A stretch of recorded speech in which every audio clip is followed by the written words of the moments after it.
CNN 10 is 10 minutes of world news explained, and I'm your anchor, Carl Azus. Thank you for watching this Monday. Thousands of Iraqi civilians, more than 2,300 over this weekend alone, have fled the city of Mosul as the international battle rages on to take control of it back from ISIS terrorists. Mosul is the second largest city in Iraq. It's also ISIS's last major stronghold in the country. So ridding it of ISIS control would be a major setback for the terrorist group, though it still controls other parts of Iraq and Syria. The battle for Mosul's been going on for months.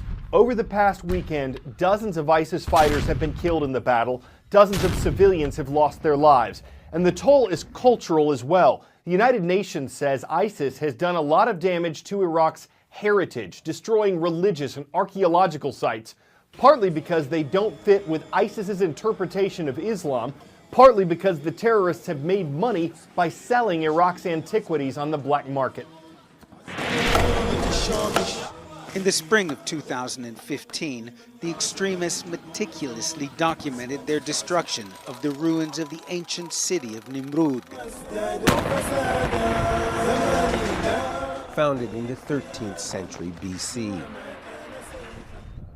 They took their sledgehammers to the city's famous winged bulls, the Lamasu, reducing them to a pile of rubble. Iraqi forces recently retook Nimrud, just south of Mosul.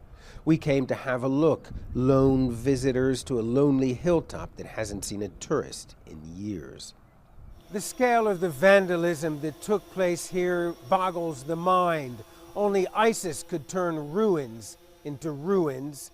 By some estimates in northern Iraq, the extremist group destroyed or severely damaged around 80 sites, archaeological ones like this one, as well as Muslim and Christian shrines. Through the warped lens of ISIS's logic, all idols must be destroyed. Their every action here nothing less than utter contempt for Iraq's rich multi-millennial history. And that includes the remains of the vast Assyrian Empire that once stretched from the Persian Gulf to the Mediterranean Sea, the ruthless superpower of its day. The statues, the cuneiform inscriptions now lie in pieces, exposed to the elements. In ancient Mesopotamia, ordinary structures like houses or shops were made out of mud bricks. With time, they simply turned into dust. But for the statues of the gods and the kings, they used stone. The purpose was that they would last for eternity. That is, until ISIS came along. Archaeologists may someday be able to piece some of this together, but that won't happen until the war against ISIS comes to an end. 10-second trivia. What happens on March 20th, 2017? Is it the vernal equinox, spring solstice, Easter, or St. Patrick's Day? The vernal equinox, aka the first day of spring, is on Monday, March 20th.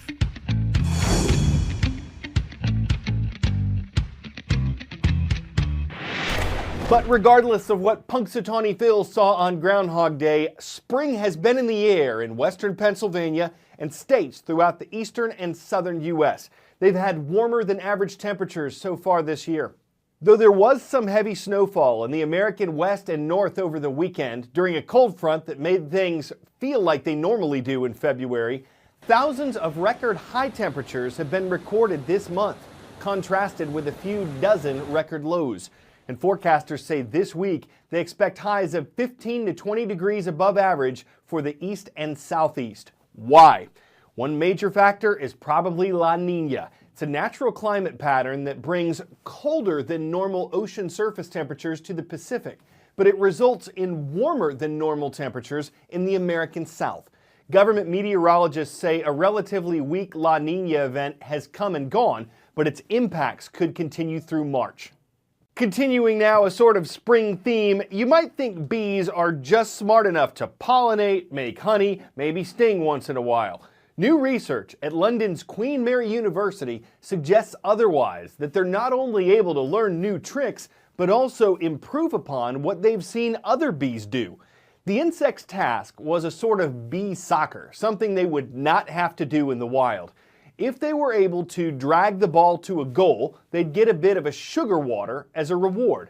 The study showed that after watching a demonstrator bee score the goal and get the treat, the observer bees quickly learned how to do the same thing. What's really getting buzz in all this is that it wasn't just a case of copying another bee. In some cases, multiple balls were on the field, and bees watched the demonstrator dragging only the farthest ball back to the goal. But when given the chance to do it themselves, the observers would pick the closest ball to get the reward with the least effort. One of the authors of the study concluded that bees are able to accomplish a lot more than scientists previously thought.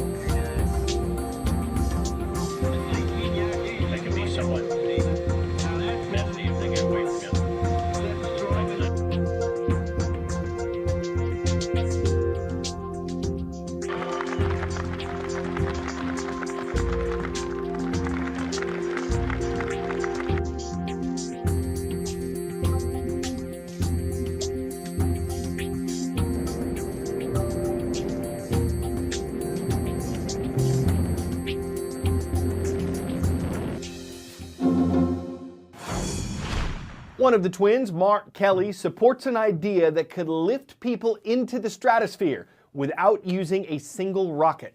The stratosphere is part of Earth's upper atmosphere. It's between around 8 and 30 miles over our heads. And while private space flights are estimated to be in the range of $250,000, a high-altitude balloon flight could lift you up and away for around $75,000, assuming you're not afraid of heights or not going to let that keep you from a pressurized capsule that floats 19 miles into the sky. The projected ride would take an hour or two and give you one out-of-this-world view.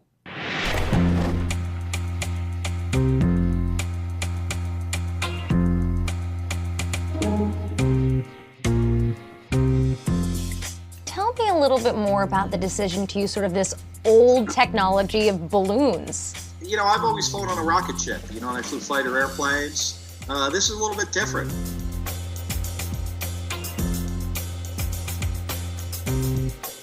It doesn't have a lot of moving parts, so we feel we could build a system that can carry about 6 passengers up into the stratosphere and do it in a very reliable and hopefully safe way.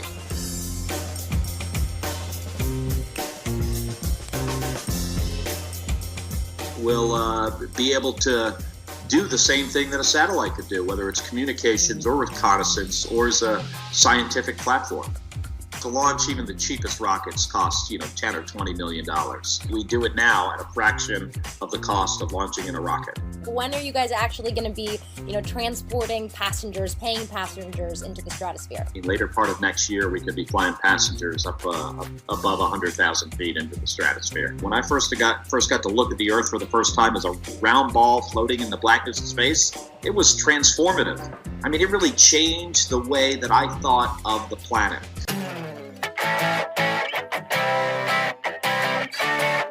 Horses, good. Horses on ice, better. Horse racing on ice, 10 out of 10.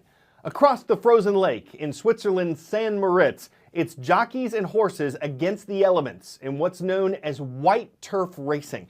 It's held every year and dates back to 1907, and it includes a few different events, one of the more unique ones being skioring, when the animals pull skiers across the snow at speeds as high as 30 miles per hour. Of course, they're all main events, but that last one's kind of a drag, with a number of competitors taking the reins, jockeying for first right out of the gate at a gallop. You can see how the faint-hearted might shy away with a saddle expression saying, "I can't," or "I'll just have to say nay." I'm Carl Azus for CNN 10.